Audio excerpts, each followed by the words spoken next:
ഇവിടെ ഭയങ്കര കടിയാണ്. ഉണ്ണിക്കുട്ടേട്ടാ വായോ ബിരിയാണി. അങ്ങനെ ഓണത്തിന് വിരുന്ന് വന്നിട്ട് ഞങ്ങൾ ഒരു ദിവസം നിന്നിട്ട് അപ്പോൾ പോണ ദിവസം ബിരിയാണി വെക്കാമെന്ന് തീരുമാനിച്ചു. അങ്ങനെ അരുണേട്ടൻ ബിരിയാണി വെക്കാന്നൊക്കെ തീരുമാനിച്ചു. അപ്പം അങ്ങനെ ഇരിക്കുമ്പോഴാണ് കറണ്ടില്ല വീട്ടിൽ. അപ്പം അന്ന് രാവിലെ തൊട്ട് കറണ്ട് പോയിരിക്കുകയാണ് കേട്ടോ. അപ്പം അമ്മ അങ്ങനെ ഇഞ്ചി പേസ്റ്റൊക്കെ എന്ത് ചെയ്യാണ്, അമ്മിയിൽ അരച്ചെടുക്കുകയാണ്. അങ്ങനെ വേറെ ചേച്ചി എല്ലാവരും ഉണ്ടായിരുന്നു കേട്ടോ. അപ്പോൾ ചേച്ചി അവിടെ ഉള്ളിയൊക്കെ കട്ട് ചെയ്തുകൊണ്ടിരിക്കുക. ഞാൻ ചെറിയ ഹെൽപ്പ് ചെയ്യാൻ വേണ്ടി ക്യാമറയൊക്കെ പിടിച്ച് ഞാനും വന്നു. അപ്പോൾ ചിക്കനൊക്കെ കഴുകി അതിൽ മസാലയൊക്കെ സെറ്റ് ചെയ്ത് വെക്കുകയാണ് കേട്ടോ. അപ്പോൾ ഫുള്ള് ഫിഷ് ബിരിയാണി ഉണ്ടാക്കിയ വീഡിയോ കണ്ടില്ല, അതേപോലെ തന്നെ ഇതും അരുണേട്ടനാണ് ഉണ്ടാക്കാൻ പോകുന്നത്. അപ്പോൾ തൈര്, നാരങ്ങ നീര്, ഇഞ്ചി പേസ്റ്റ്, മുളക് പൊടി, മഞ്ഞൾപ്പൊടി, മസാല, ചിക്കൻ മസാല ഇതൊക്കെ ഇട്ടിട്ട് നന്നായി ചിക്കൻ എന്ത് ചെയ്യാണ്, നന്നായി പിടിപ്പിച്ചിട്ട് റെസ്റ്റ് ചെയ്യാൻ വെക്കാം.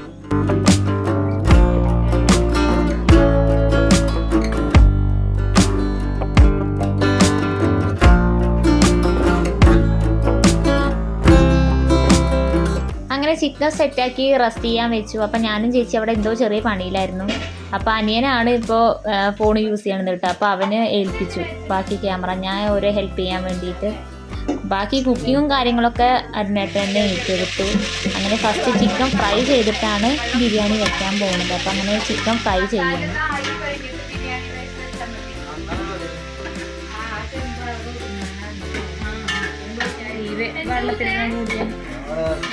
പിന്നെ ഞാൻ റൈസിക്കുള്ള ക്യാരറ്റ്, ബീൻസ് ഇതൊക്കെ റെഡിയാക്കുമായിരുന്നു. അവിടെ ചിക്കൻ കുറേ ഫസ്റ്റ് റൗണ്ട് ഫ്രൈ ചെയ്തെടുത്തു, ബാക്കി കൂടി ഫ്രൈ ചെയ്തെടുക്കാനുണ്ടായിരുന്നു. അങ്ങനെ ചിക്കൻ ആയി കഴിഞ്ഞപ്പോൾ ആ എണ്ണയിൽ തന്നെ ഉള്ളി നമുക്ക് വഴറ്റിയെടുക്കാൻ വിചാരിച്ചു. കാരണം മസാലയ്ക്കുള്ളത്, അതായത് ചിക്കൻ്റെ മസാല ഉണ്ടായിരിക്കുമല്ലോ, ബിരിയാണി മസാല. അപ്പോൾ അതിലേക്കുള്ള ഉള്ളി വഴറ്റിയെടുത്ത് അതിലേക്കുള്ള മസാലയാണ് ഉണ്ടാക്കാൻ പോകുന്നത്. ഉള്ളി, തക്കാളി, പച്ചമുളക്, കുറച്ച് ഇഞ്ചി വെളുത്തുള്ളി പേസ്റ്റ്, പിന്നെ കുറച്ച് മസാലകൾ ഇട്ടിട്ട് അങ്ങനെ അത് തയ്യാറാക്കിയെടുത്തു. അതിൻ്റെ കൂടെ ഞാൻ ഇപ്പുറത്തെ സ്റ്റൗവിൽ എന്ത് ചെയ്തു, കുറച്ച് കാഷ്യൂനട്ടും മുന്തിരിയൊക്കെ നമുക്ക് ഒന്ന് നെയ്യിൽ മൂപ്പിച്ചെടുക്കാണ്ടായിരുന്നു. അപ്പോൾ അത് ഇപ്പുറത്ത് ചെയ്തു.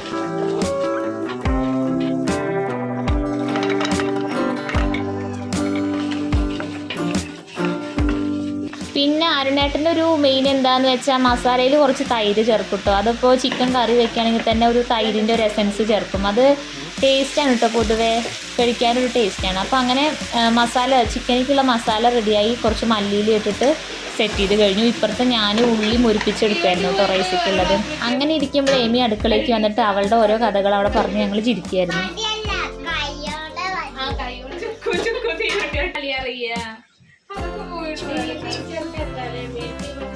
അങ്ങനെ അതൊക്കെ കഴിഞ്ഞ് തിരിഞ്ഞ് നോക്കിയപ്പോഴത്തേക്കും അവിടെ റൈസിനുള്ള സംഭവമൊക്കെ റെഡി ആയിട്ടോ. അപ്പോൾ വെള്ളമൊക്കെ വെച്ച് അതിൽ ക്യാരറ്റ്, ബീൻസ് ഒക്കെ സെറ്റ് ചെയ്ത് വെച്ചിട്ടുണ്ടായിരുന്നു, പട്ട, ഗ്രാമ്പൂ സംഗതികളും. അപ്പോൾ അങ്ങനെ റൈസ് ഇട്ടു. കുറച്ച് ഗ്രീൻ പീസും കൂടി ഇട്ടിട്ടുണ്ടായിരുന്നു കേട്ടോ. അപ്പോൾ ഒന്നുകൂടി ടേസ്റ്റ് അല്ലേ, നമുക്ക് വെജിറ്റബിൾസ് ഒക്കെ ഉൾപ്പെടുത്തുമ്പോൾ ഒന്നുകൂടി ടേസ്റ്റാണ്. അപ്പോൾ അതിൻ്റെ കൂടെ കുറച്ച് ഒരു നാരങ്ങ എടുത്തിട്ട് അതിൻ്റെ നാരങ്ങ നീര് കൂടി ഇട്ട് കൊടുത്തു. കാരണം റൈസ് കട്ട പിടിക്കാതിരിക്കാൻ വേണ്ടിയിട്ട്, വേറെ കിട്ടാൻ വേണ്ടിയിട്ടാണ്. അപ്പോൾ അങ്ങനെ നാരങ്ങ നീരും പിഴിഞ്ഞ് സെറ്റാക്കി. ആ ഗ്യാപ്പിൽ ഞാൻ റൈസ് ആകുമ്പോഴത്തേക്കും മേമിയുടെ കുറച്ച് വർത്താനം കേട്ടിരിക്കാന്ന് വിചാരിച്ച് പോയി.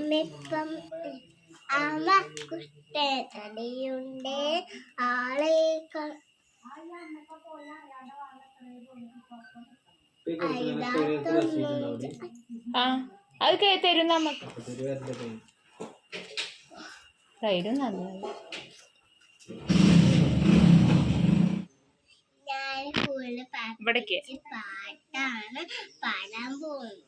ഞാനങ്ങനെ വർത്താനമൊക്കെ കഴിഞ്ഞ് എത്തിയപ്പോഴത്തേക്കും അവിടെ ദമ്മിടാൻ തുടങ്ങി. ഫസ്റ്റ് ലെയറൊക്കെ ഇട്ട് കഴിഞ്ഞ് അവർ റൈസ് ഇട്ട് അതിൻ്റെ മേലെ കാഷ്യൂനട്ട്, മുന്തിരി, മല്ലിയില, കുറച്ച് ഉള്ളി, കുറച്ച് നെയ്യ്, പിന്നെ കുറച്ച് ഗരം മസാലയും കൂടി ഇട്ട് കൊടുത്തു.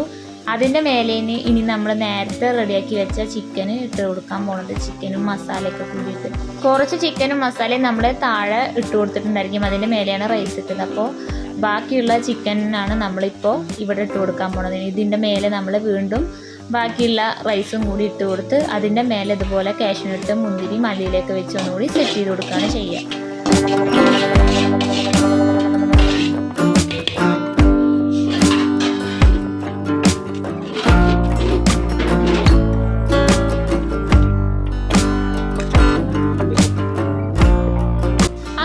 ചെറുതായി ദമ്മിട്ടതിന് ശേഷം നമ്മളുടെ അടിപൊളി ബിരിയാണി റെഡി ആയിരിക്കുകയാണ് കേട്ടോ. അങ്ങനെ ബിരിയാണി ഫുള്ളായിട്ട് മിക്സ് ചെയ്യാട്ടോ ചെയ്ത് എല്ലാവരും കഴിക്കാൻ തുടങ്ങി. എനിക്ക് കഴിക്കണമെന്നും വീഡിയോയിൽ ഉൾപ്പെടുത്താൻ പറ്റിയില്ല, കാരണം അന്ന് തിരക്കായി പോയി. കാരണം എല്ലാവരും വീട്ടിലുണ്ടായിരുന്നു. അപ്പോൾ വിളമ്പി കൊടുക്കണ കാര്യങ്ങളൊക്കെ ആയതുകൊണ്ട് അങ്ങനെ തിരക്കിൽ പെട്ടു. അപ്പോൾ വീഡിയോ എടുക്കാൻ പറ്റിയില്ല. എല്ലാവർക്കും ബിരിയാണി ഭയങ്കര ഇഷ്ടമായി. അപ്പോൾ എല്ലാവരും ഒരുമിച്ചിരുന്ന് കഴിക്കുമ്പോൾ അതിൻ്റെ വേറൊരു പ്രത്യേക ടേസ്റ്റും കൂടിയാണ്. അങ്ങനെ അരുണേട്ടൻ്റെ ഫിഷ് ബിരിയാണി പോലെ തന്നെ ചിക്കൻ ബിരിയാണിക്കും ഭയങ്കര ഡിമാൻഡായി. എല്ലാവരും വീഡിയോ ഫുള്ളായി കണ്ടു എന്ന് വിചാരിക്കുന്നു. വീഡിയോ ഇഷ്ടമെങ്കിൽ ലൈക്ക് ചെയ്യുക, ഷെയർ ചെയ്യുക, സബ്സ്ക്രൈബ് ചെയ്യുക, സപ്പോർട്ട് ചെയ്യുക.